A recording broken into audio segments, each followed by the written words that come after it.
And now let's transition. Let's head over to the National Football League. We're heading into week number 4 already, which is insane. But we will start, I think, for just the second time this year on Thursday night for the first time on Prime Video at 8:15 Eastern Time. It is the 2-1 Seattle Seahawks traveling to the 2-1 Arizona Cardinals, who are a 1.5-point home favorite. Your over-under in this one, Sean, is 43.5. Okay. Let's hop right to it. Well, one of these two teams has snuck its way into my top 10. So more on that later. But I kind of like what both of them are doing, though I got to say I was pretty high on Arizona, and I didn't think a few years ago I would ever be saying this. But I'm very high on Arizona's defense. I think they've established themselves as having a good pass rush, being able to limit the running game of their opponents. And that's very fortunate for Arizona because the offense has not been clicking. You just lost James Conner, of course. That might be a gift in disguise. You finally get to see what you have in Benson behind him. But, Mar, you got your player of the future, Marvin Harrison, dropping wide open 35-yard passes in his numbers. You have Kyler Murray arguably throwing bad balls, and maybe that's why we're dropping 35-yard passes down the middle. It doesn't look great. Kyler Murray still looks lost at times, scrambling away. And because of that, I'm going to go with what looks like a proven product. It looks like a great product. It looks like football the way it's supposed to be run, on your feet, with balance, between the tackles, and good defense and hard hits. I'm going to take the Seattle Seahawks in this one easily. I think this is a statement game for Seattle. Let's not forget that Seattle is one unfortunate stumble over an offensive lineman from being the undefeated team in the NFC West and from being one of the 6 unbeatens left because the other 2 games were never close. So give me Seattle easily. Send the Cardinals to 500 at 43.5. There's too much defense in this game. I'm going to take the under. That number is teasing you to push over, and I think they know what they're doing. I think that's an under. Yeah, Devin has Seattle and the under. Look, I know they played a hapless, helpless, hopeless New Orleans team, but that was an all-around performance like you don't usually see in the Well, NFL. there's one thing with beating a hopeless team. There's another team with making them look as hopeless as everyone thought they were. Right, yeah. And that's what Seattle did. Arizona, they have flashes of being really good, and then they also have flashes of being the opposite. So, if I'm going with in this one, it's going to be the team that's the consistent team at the moment, and to me, that's the Seattle Seahawks. They look to be the better of the two. So, give me Seattle on Thursday night on the road in the division. They're going to try to keep pace or maybe pass the 49ers, depending what they do this week. But yeah, Seattle looks to be a pretty darn good football team right now. So I'll take them to cover and win, and I will take the under because I think Seattle's defense is going to do enough to keep that Arizona offense out of the scoreboard. Devin only picking one Seahawk to win. Just the one. It's the really big one. Seahawk, not the whole team. It's only going to take one. All it's going to take. All right, now we move to Sunday morning from Dublin, Ireland on the NFL Network at 9:30 a.m. So if you're a degenerate, if you are a fantasy football player. I am so mixed on these European games. Like football early morning is exciting, except that I have kids and I never see it. Well, there you go. It just messes up my fantasy. It is the 2-1 Vikings. They are traveling across the ocean to play the Steelers. The Vikings, a 2.5-point favorite over the 2-1 Steelers. Your over-under on this one is 42, Sean. Well, I mean, the Steelers have played in Ireland before. The Steelers actually have a pretty big following in Ireland. I do weirdly know that for some reason. I don't know what it is that makes me know that Ireland loves the Steelers. And I might be completely wrong. Maybe I dreamt that one time. But either way, the spread's set real, or the over-under set real good here because I feel like questionable offense versus now possibly exposed rookie quarterback / backup Carson Wentz traveling over the ocean. I don't think it'll be a ton of points scored in this one, so I'm going to fester on that for a bit. But as far as who's going to win this game, obviously my lock of the year is somewhat dependent on the Steelers losing more than half of their games. But to be honest, like we've seen some flashes now of DK Metcalf starting to work. We've seen some flashes of Austin on the other side making big plays. And occasionally Aaron Rodgers looking like the Aaron Rodgers of old. Mhm. But the trouble is, for every one of those Aaron Rodgers of old, there's 2 old Aaron Rodgers. Right, Aaron Rodgers. Looking Old. Yeah. So I think the Steelers' offense is still fairly listless, and I think are we definitely without McCarthy this week? Do you know? It stinks. Yeah, I believe he is. He's out multiple weeks. I believe so. Yeah. Okay. Well, either way, I think that's the right play. Asking a guy coming off an injury to travel across the ocean and play another game. But I mean, you bought yourself some time because you won the first one. So I guess Kevin McConnell was non-committal this week, but okay, so maybe it's usually that to me tells me it's probably a no, but like especially with we're travel, not, just something to let you know they're not looking at IR. I thought Carson looked good last week. I thought he wasn't in a position where he had to do a lot to win a game because the rest of the team was winning around him while he was playing well. But I didn't see a lot of mistakes. At times, it looked like that Carson Wentz that I remembered.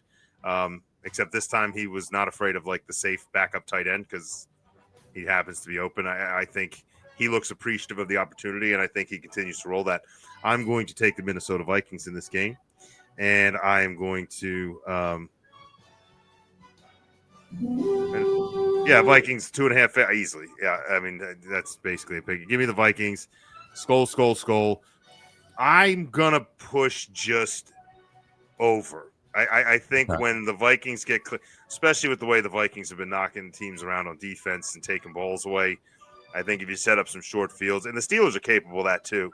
You get a Watt sack somewhere, take advantage of a rusty Carson Wentz. Maybe you can you get a couple short fields, get a couple scores where nobody counted on it. So I think it pushes over. I'll take the Vikings though, and my man Carson Wentz goes to 2-0. Yeah, and it, the fact that we're pretty much picking all the same teams, like about this game, all the teams in the pick'ems, we're kind of picking together this so far. And I'm not really going to change that with this one. Not because I don't like the Steelers, but I don't. Not because I dislike Aaron Rodgers, because I do. But I just think when I'm looking at the two teams, I think Minnesota is just better right now. Minnesota. Like if I'm looking at two teams and I'm not 100% sure which way a game's going to go, I just really ask myself that question: which of these teams is better? When I'm looking at the Vikings and I'm looking at the Steelers, like the loss against Atlanta was strange, but yeah, I mean that was the big. I was looking at their schedules and I was like, man, how did that happen? But Aaron Jones gets hurt, McCarthy gets hurt. It was strange. It was a strange game. And I'm just going to kind of choose to ignore that one, because the otherwise the Vikings have been more consistent. I know it's a short window of comparison either way, but and I'm with you, man. I think this Steelers team is going to be sub 500. I think this is going to be the one. And in the opposite realm of what you said about Minnesota, you go back and you look at the Pittsburgh Steelers, and you look at like, oh man, what an exciting week one against the New York. Like the whole time, I'm like, this is the goddamn Jets, right? Like this isn't something new. This isn't like a team. Like you shouldn't have to figure this game out in the fourth quarter if you're going to challenge for a playoff spot. It's Justin Fields and it's the Jets front office and it's a brand new coaching. Why is this so hard for you? And then they go play what we now have just established in our last pick as a legitimate team in the Seattle Seahawks and get murdered 31-17. Yeah. Only to come play the Patriots, who I did pick to win, only because I think both teams are, my eighth graders would call them very mid. They're both very mid. And I took what I thought was a kind of more hopeful mid. I was wrong. Should have gone with the more veteran mid. But, what are you going to do? The Patriots also fumbled 3 times and still only lost by a touchdown. Correct. 2 of those were scores going in. Like they were going in for a score and gave up the ball. One of them at like the 2. So, like, you keep 2 of those 3 fumbles, the Steelers may not be in that game. So, give it to them. They took the ball away, I guess, but that's life. Yeah, ultimately, it's just the Vikings are better, and I'm going to go with the better team when I'm making. And I want to hear that horn as much as possible. All right, next one we go to Sunday 1:00 on Fox. It is the 3-0 Eagles. They are a 3.5-point road favorite at the 3-0 Tampa Bay Buccaneers. 44.5 is your over/under on this one, Sean. Well, not super surprising that these 2 teams are 3-0 in the grand scheme of things. I did not see it come. I didn't even know if the Eagles would be 3-0 coming into this point. With a couple of the games they had out of the gate, but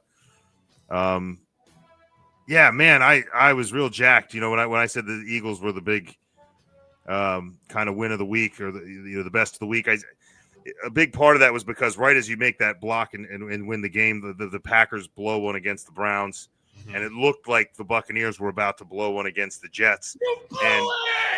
And it I mean, what a turnaround that would have been from an NFC perspective to like essentially have the game, here it is. We just did all this for nothing to like all of a sudden taking a leg up on 2 teams. The plus side is you get to ride this momentum into a matchup and a chance to put them a game behind you. Buccaneers without Mike Evans. Yeah. Buccaneers are feeling real good about themselves. Couple of close / come from behind victories. But I got news for you. This isn't CJ Stroud. This isn't Tyrod Taylor. Okay. Like you've had 2. I wouldn't call the last week a terrible game, but I would say that in Houston, they played a terrible game and they won because the other team just eventually remembered they were terrible. And last week I would argue that if the game's going that way and it's Justin Fields in the fourth quarter, like they managed to like sustain a drive and don't let Tampa get back. I don't know. It's a weird set of wins, but they're riding high down here. I'm getting a lot of crap from everybody that knows that I'm an Eagles fan. Even the folks at the McDonald's next to my school who've been telling me go Birds every week, but this week won't say it. I mean, that's tell me fair. all the reasons why we're going to lose. And I was like, okay, those are reasons. Not great ones. But without Mike Evans, you get the return of Chris Godwin, but what's he going to be? Igbukah looks great. I assume we're going to do our best to have an answer for him. Baker Mayfield's hard to have an answer for. You can't get into we can't let Jalen Carter get into a talking match with him. He's going to come out and try to Dak Prescott him.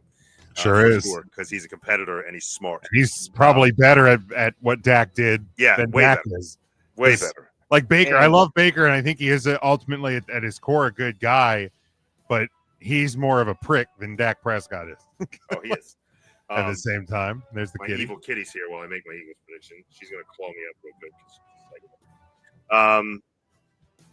But yeah, I mean, this is a much better team than you were describing. So if you're going to come out and play a similar game to what you played the last 2 weeks, the Eagles are going to kill you.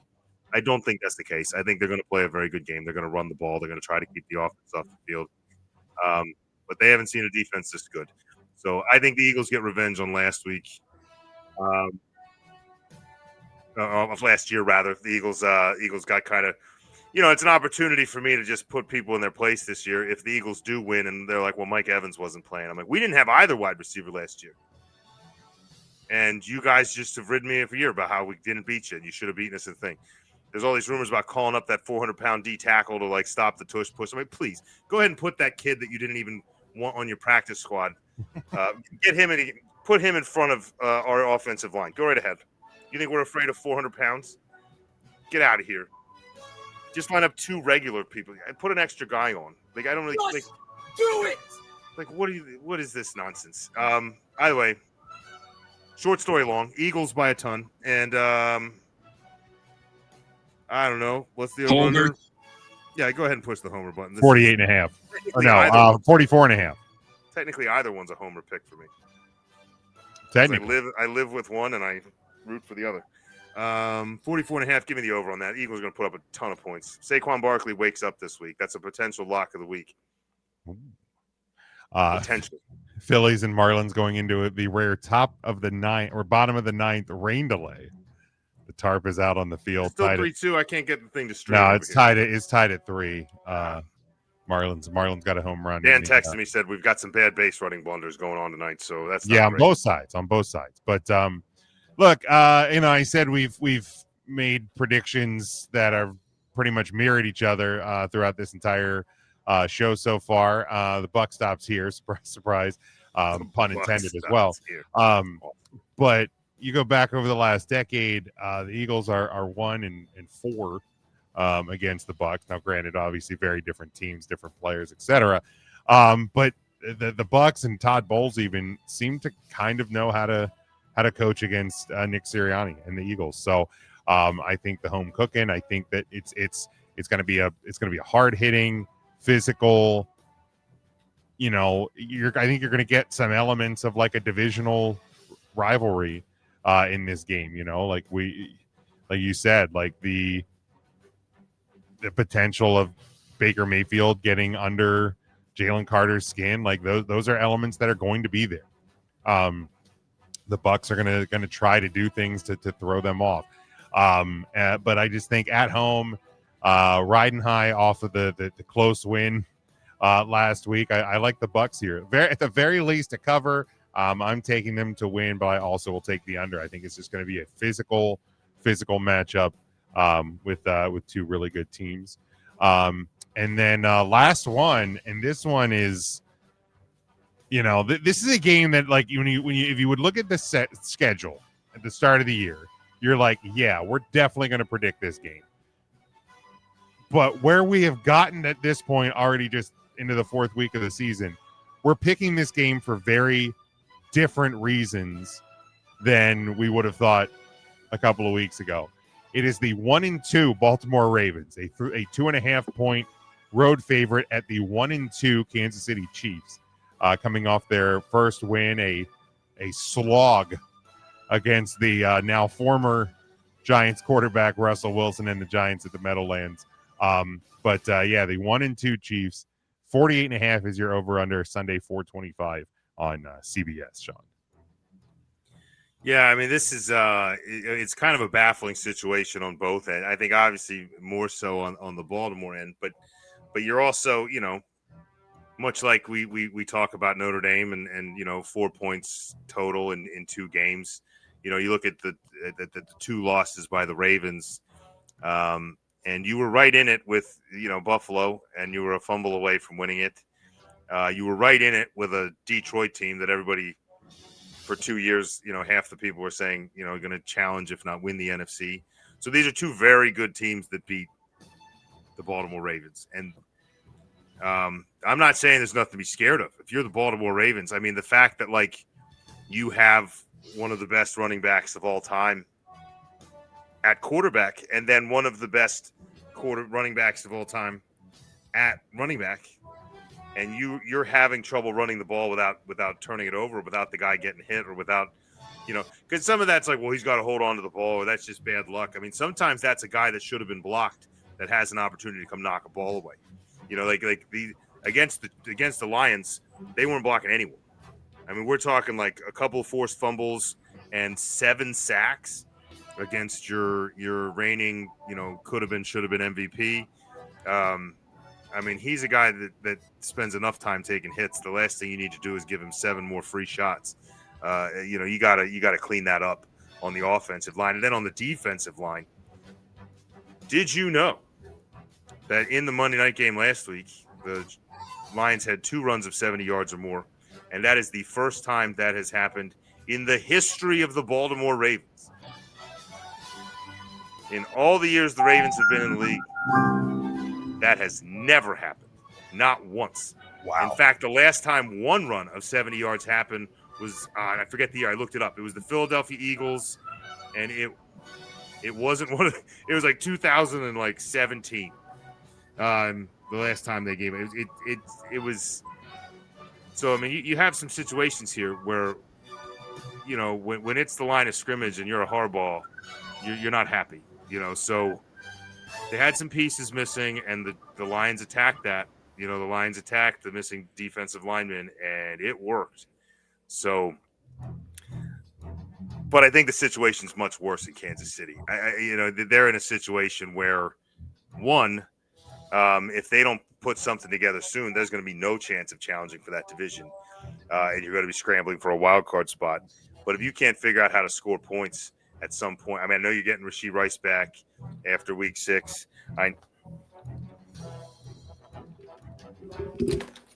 Sorry, I have a cat attacking my feet like a psychopath. Keep it up. I'm going to be on a pirate ship on Sunday at 1 o'clock. I'm going to ship you to the state. Be a pirate kitty. Anyway, is my mic still working? It was quite a show there. All right, good. I guess I'll reconnect this. All right, I think we're good. But anyway, Chiefs, I don't even know what righting the ship looks like at this point. You're just, you're hoping some guys come off suspension and one guy gets healthy. Like, you already lost the game with Xavier Worthy at the helm, so I don't really know what you're looking at. But they also cannot run the ball to save their lives. They cannot protect their quarterback to save their lives. Fortunately for them, they're playing a little bit better defense than the Ravens, but I don't think that's going to be enough. Give me the Baltimore Ravens, because I think the Ravens will find a way to score points, and I'm not sure the Chiefs can. I think this one's going to be one-sided. You could have made this spread way more than it is. Like, I'm kind of shocked that it's 2.5. I assume it's because Chiefs fans bet a lot, but probably. I'm going to take the Ravens, and I'm going to take the under because, again, I don't know if the Chiefs are going to score 17 points. No, they barely scored 20 against the Giants. Look, the Ravens 1-2, they are not without their problems. We'll talk about them here in just a second when we get into the power rankings. But they've lost to 2 really good football teams.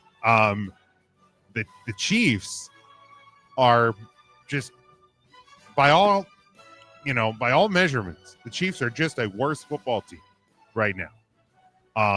They look old, they look tired, they look frustrated, they look like they are disinterested. It's every bit as good as the Chiefs have been over the last, I've lost track of the count of number of years now.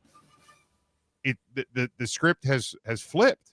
Can they flip it back? They have the talent to, but how deep into this season are you waiting to flip the script? Especially in an AFC that's very competitive. So they need to get right, and I don't know that they have the ability to do it against a Ravens team that, by their own issues, really, taking nothing away from the Lions, especially the Lions, because I thought the Lions were very good. The Bills were dead to rights, and they had that game. The Ravens let them back in.